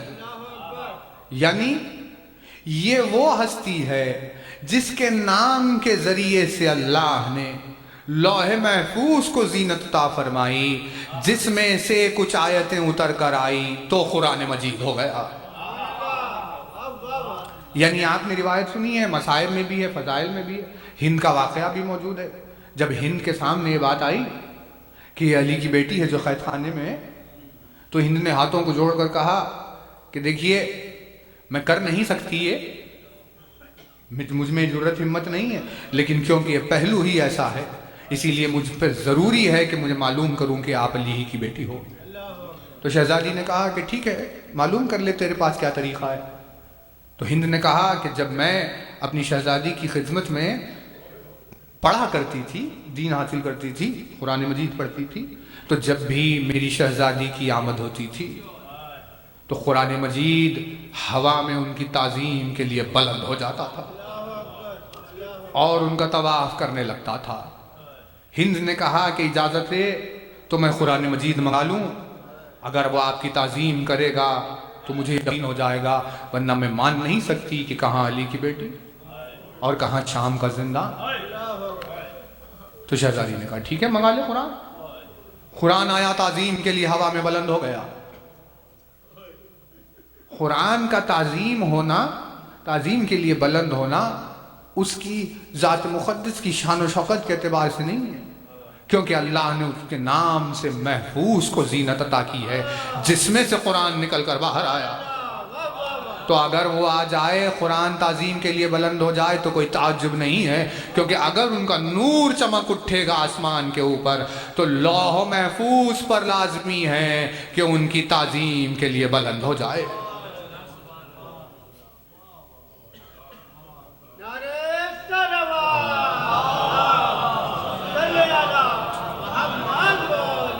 بس دیکھیے ایک بات رہ گئی ہے، اس پر ہم مجلس تمام کریں گے. یہاں تک تو واضح ہو گیا کہ اللہ نے محفوظ کو زینت دی ہے، مزین کیا ہے ان کے نام کے ذریعے سے. محفوظ تعظیم میں بلند ہوگا، قرآن تو اس کا حصہ ہے نا. تو اب بس دیکھیے ایک نتیجے سے مجلس ختم کر رہے ہیں. حدیث قدسی میں جبریل نے ارشاد فرمایا کہ ان کا نام اسی لیے زینب ہے کیونکہ اللہ نے محفوظ کو ان کے نام سے زینت دی ہے. یہ ہے تو پتا چلا یہ محفوظ کی زینت، محفوظ کی زینت. نام کیا ہے؟ نام ہے زینب. اس کا مطلب کیا ہے؟ اس کا مطلب ہے جو ہے اپنے باپ کی زینت. تو اب دو پہلو آ گئے، ایک ہے باپ کی زینت، دوسرا ہے محفوظ کی زینت. تو جب اس طرح سیم چیزیں جب دو ایک اعتبار کی سامنے آئے تو کامن فیکٹر کو نکال لیا جاتا ہے. میتھس میں پڑھاتے تھے ہم اسکول میں quadratic equation, x square plus b x plus c equal 0. تو اس میں کامن فیکٹر کو نکالنا سکھاتے تھے کہ دیکھو بھائی آپ کو اگر کوئی نتیجہ نکالنا ہو تو دیکھو کامن کون سے، کامنس کو نکال لو، پھر جو بچے گا وہی آنسر ہوگا. تو اب اگر آپ اس طرف دیکھیں تو یہاں بالکل ویسی ہی صورت آ گئی. نام بتا رہا ہے یہ ہے باپ کی زینت، اور حدیث بتا رہی ہے یہ ہے محفوظ کی زینت. محفوظ کی زینت، باپ کی زینت. تو جب آپ زینت کامن فیکٹر کو نکال لیں گے تو پتا چلے گا باپ ہی محفوظ ہے.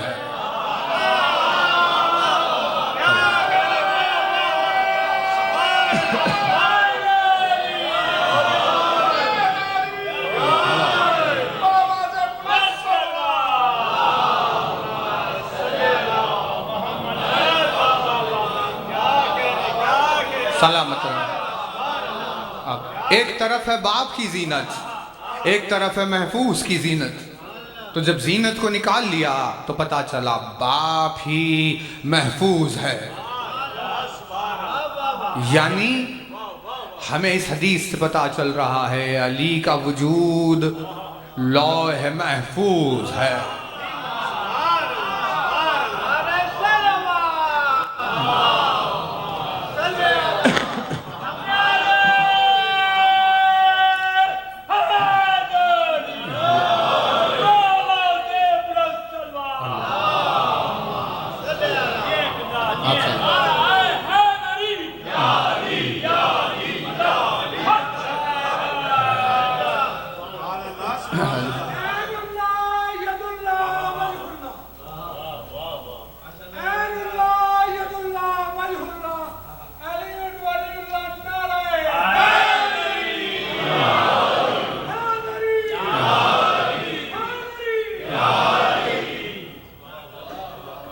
باپ کی زینت اور محفوظ کی زینت، تو ہمیں پتا چلا باپ ہی محفوظ ہے. علی کا سینہ لوح محفوظ ہے، اسی میں سے کچھ نکل کر آیا تو قرآن ہو گیا، اسی میں سے کچھ نکلا تو توریت ہو گیا، کچھ اسی میں سے نکلا تو انجیل ہو گیا، اسی میں سے کچھ نکلا تو زبور ہو گیا. اب دیکھیے ہمارے پاس ٹائم نہیں ہے، لیکن ایک بحث ہے بہت زبردست علامہ مجلسی نے کی ہے حیات القلوب میں، کہ وہی جبریل کہاں سے لاتا تھا؟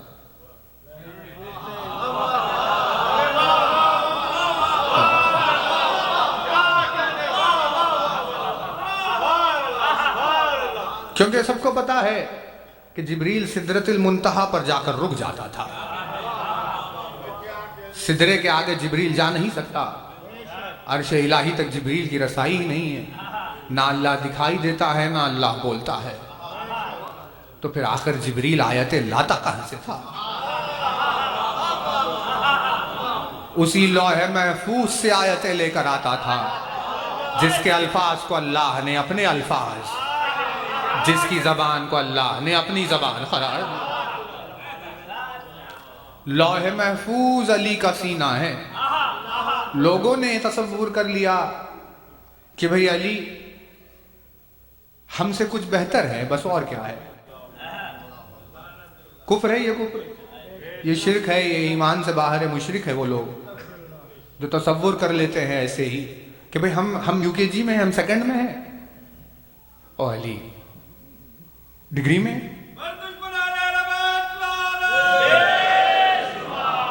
تو ہم نے جب ایسی باتیں سنی، ہم نے جب موازن میں ہم حیرت میں پڑ گئے کہ اچھا یہ بھی سوچتے ہیں لوگ. علی کا وجود بشر کے پیکر میں ڈھل کر ہمارے سامنے آیا، وہ علی کی حقیقت نہیں ہے. انسان کی ہدایت کے لیے بشر کا انسان کا لباس پہن کر آئے تاکہ انسان مانوس ہو کر بات کر کے کچھ سیکھ لے، لیکن وہ حقیقت علی کی نہیں ہے. پلٹ کر اگر علی چلے جائے واپس تو اگر لوح محفوظ پر چلے جائیں تو تحریر ہو، قاب قوسین پر علی چلے جائے تو تقریر ہو. لوح محفوظ علی کا سینہ ہے، اسی میں سے قرآن نکل کر آیا. کیا خوب انیس نے لکھا، اور دیکھیے کیا شان و شوکت ہے، کیونکہ ظاہر سی بات ہے نہ خدا بدن رکھتا ہے کہ کہیں بیٹھے، نہ وہ آواز رکھتا ہے کہ کچھ بولے، تو پھر یہ پہلیاں توحید کی کہاں جائے. انیس نے لکھا عرش خدا مقام جناب امیر ہے، عرش خدا مقام جناب امیر ہے، کرسی بھی تحت بام جناب امیر ہے، مستور اللہ نام جناب امیر ہے، آیات حق کلام جناب امیر ہے.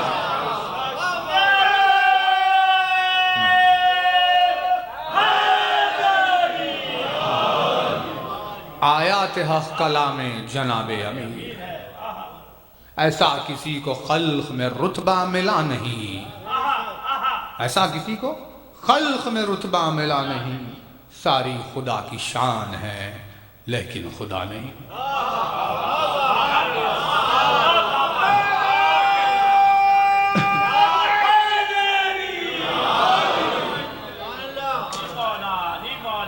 فرمایا جبریل نے سموہا زینب لِأَنَّ زَيَّنَ اللَّهُ مَحْفُوظٍ بِاسْمِ زینب الکبریٰ۔ لیکن بس آخری نقطہ ہے یہ آپ کے لیے مد فکر کے اعتبار سے مجلس ختم ہے۔ جبریل نے کہا اللہ نے محفوظ کو ان کے نام سے زینت دی ہے، نام سے مزین کیا۔ جس کا نام محفوظ کی زینت ہو اس کی ذات کی بلندی کا عالم کیا ہوگا۔ یہ نام ہے، اس کے اثرات۔ بس دیکھیے ہم نے جو آپ کی خدمت میں یہ عرض کیا، یہ حدیث، اتنی فضیلتیں، پروردگار آپ کے جذبہ ایمانی کو سلامت رکھے۔ ایسے پرآشوب ماحول میں کیا ایمان کی دلیل ہے، بہت بے انتہا سرور کا موقع ہے کہ اب بھی دنیا میں علی کے ایسے چاہنے والے موجود ہیں۔ پروردگار عالم کی بارگاہ میں آپ کے ہمارے لیے سب کے لیے یہی دعا ہے، پروردگار ہمیں توفیق الفت علی عنایت فرمائے۔ لیکن عزادار ہے، حساس دل ہوتا ہے، اسی لیے ہم مختصر مصائب رکھیں گے اور ایک ہی جملے پہ بات تمام کریں گے۔ انہی میں، اسی حدیث میں، انہی فضیلتوں کے درمیان میں اس شہزادی کی عظیم مصیبت چھپی ہوئی ہے،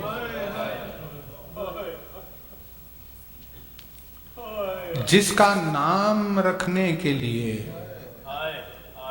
اتنا اہتمام کیا جائے، جس کے نام کی بلندی، جس نام کی پاکیزگی کا یہ عالم ہو، وہ نام بازاروں اور درباروں میں گونج رہا تھا۔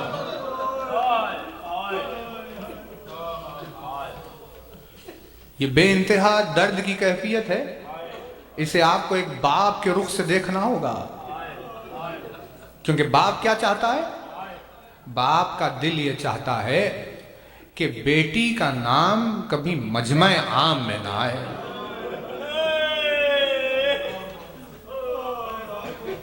جب بیٹی کا نام لینے کی بات آتی ہے تو باپ بہت حساس ہو جاتا ہے،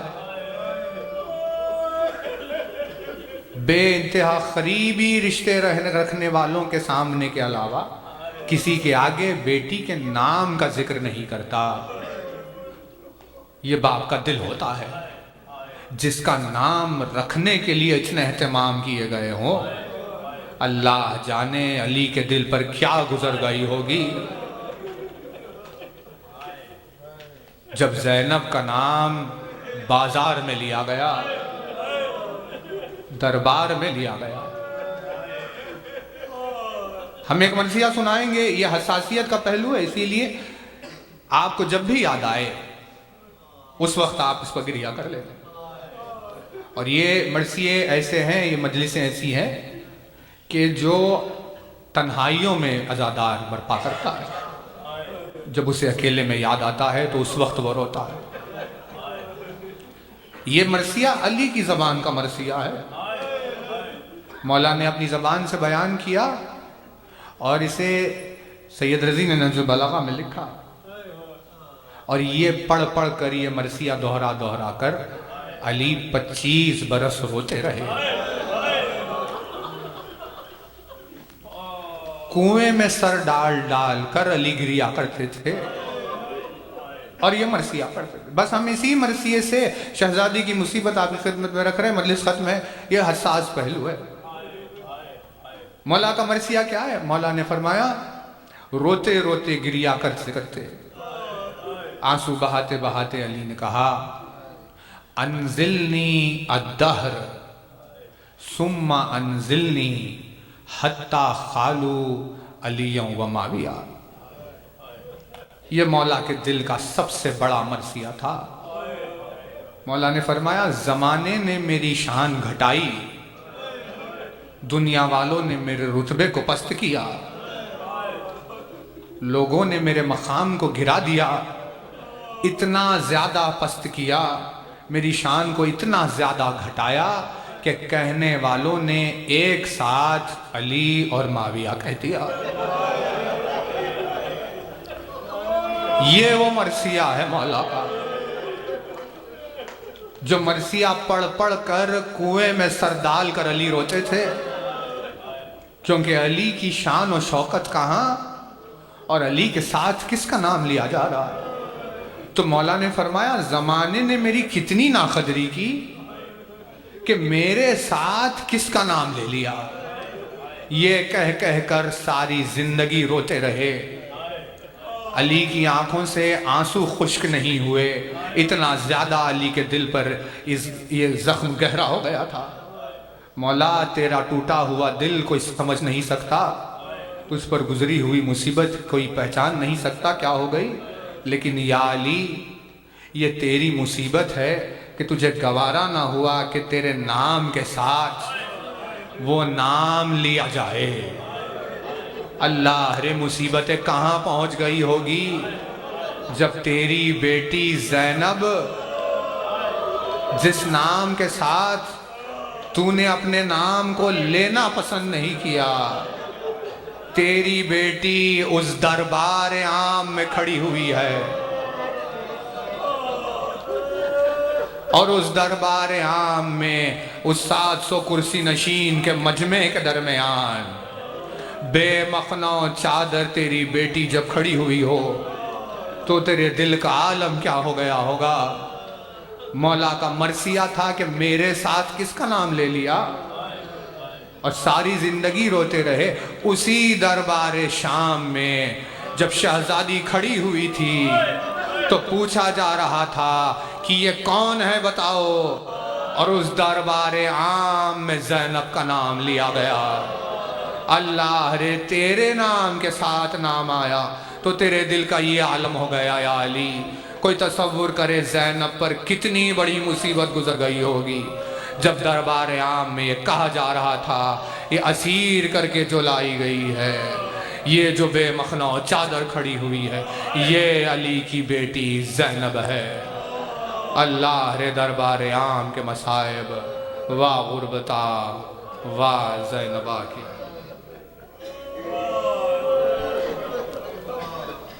اللہ لعنت اللہ علی الظالمین وسیعلم الذین ظلموا ای منقلب ینقلبون۔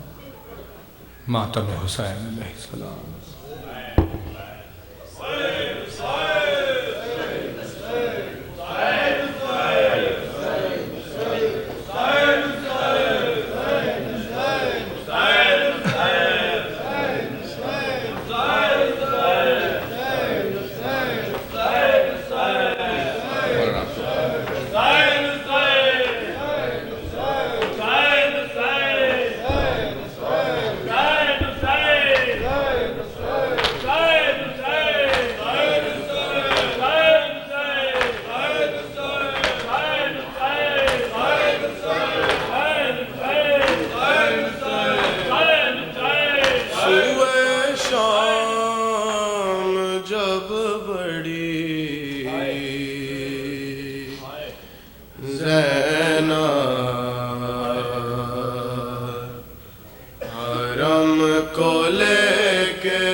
حسین بنی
سے شام کا خیبر خطبوں سے شام کا خیبر علی کے لہجے میں کیوں کرنا بولتی زینب رم کو لے کے سوئے شام جب بڑی زینب رم کو لے کے علی کو جو شب ہجرت خدا نے بیچی تھی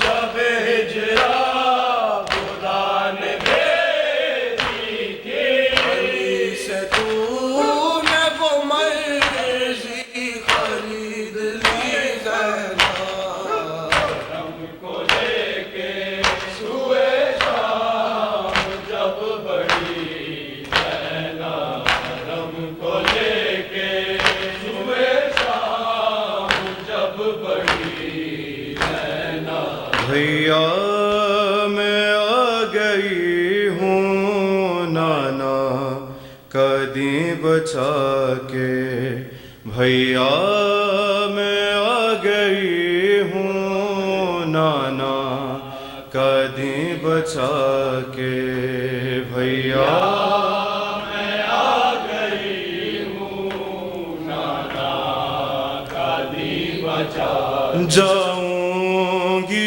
اب مدینہ جاؤں گی اب مدینہ چہلوں تیرا منا کے بھیا میں آ گئی ہوں نانا قدیں بچا کے بھیا میں آ گئی ہوں نانا قدیں بچا معلوم ہے یہ تم کو زینب جڑ چکی ہے لیکن تیری شہادت گھر گھر پہنچ گئی ہے شاباش دو بہن کو بھیا گلے لگا کے بھیا میں آ گئی ہوں نانا قدیں بچا کے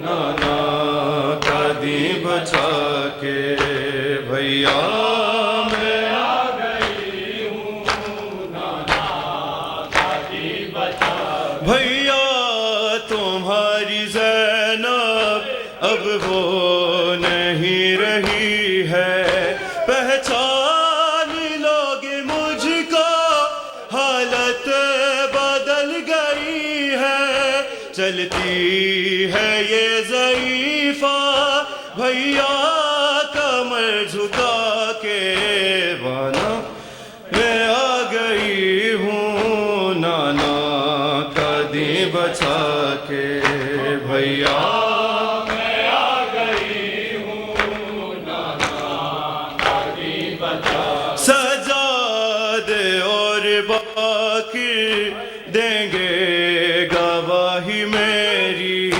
کھائے ہیں تازیانے بن علی نے پھر بھی لے آئی شامیوں سے وارث سے تیرے بچا کے بھیا میں آ گئی ہوں نانا قدیں بچا کے بھیا میں آ گئی ہوں نانا قدیں بچا کیسے بتاؤں بھیا بازار میں جو گزری کہتے تھے سب کے مارو یہ ہے علی کی بیٹی بابا کے بھی میں بدلے سب آئی ہوں چکا کے بھیا میں آ گئی ہوں نانا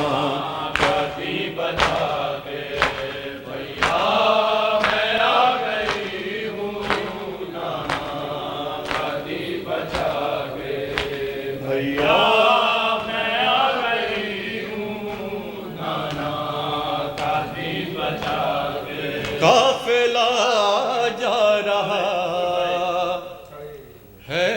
وطن کے لیے کربلا میں قیامت کا ایک شور ہے، قافلہ جا رہا ہے وطن کے لیے، قافلہ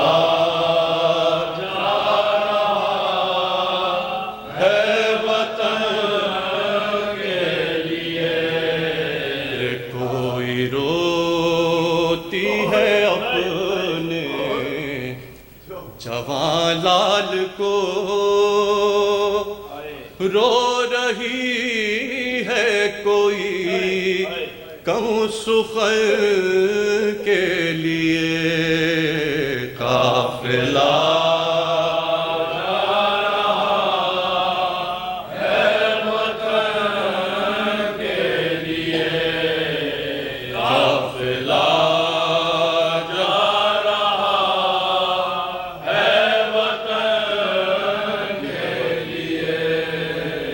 اپنی بربادیوں کو گوارا کیا، اور خون میں ڈوبے گلوں کا نظارہ کیا، دے دیا فاطمہ کا بھرا گلستان، کربلا تیرے اجڑے چمن کے لیے، قافلہ جا رہا ہے وطن کے لیے، قافلہ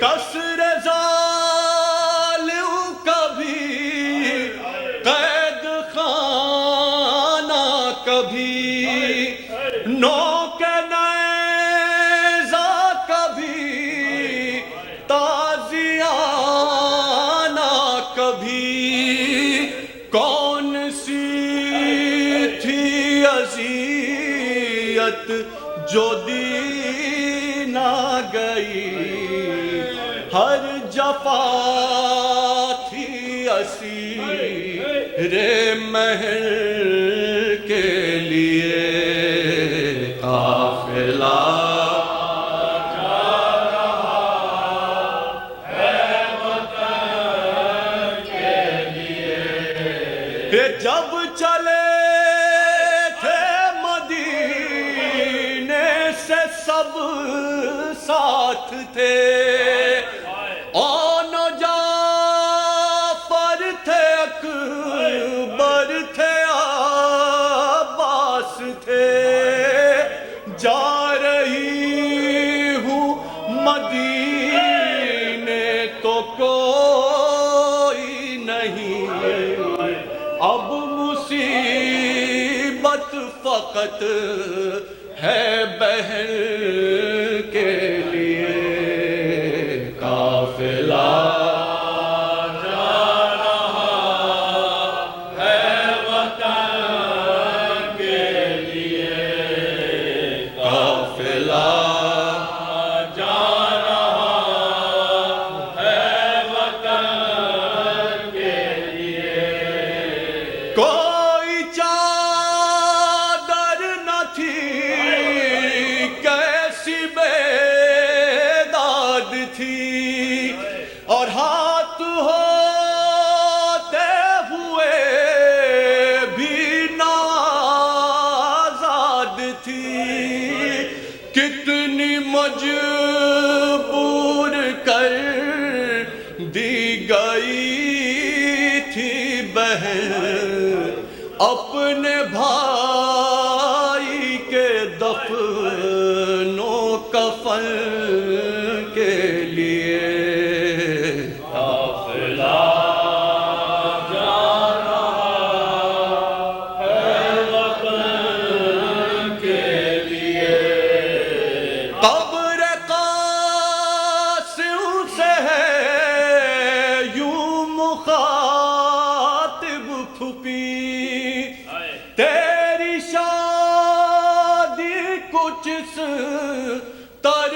بیابان میں ہوئی کوئی سحر کبھی پھول باقی نہیں، ورنہ لے جاتی قبر حسن کے لیے قافلہ جا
صلی اللہ علیہ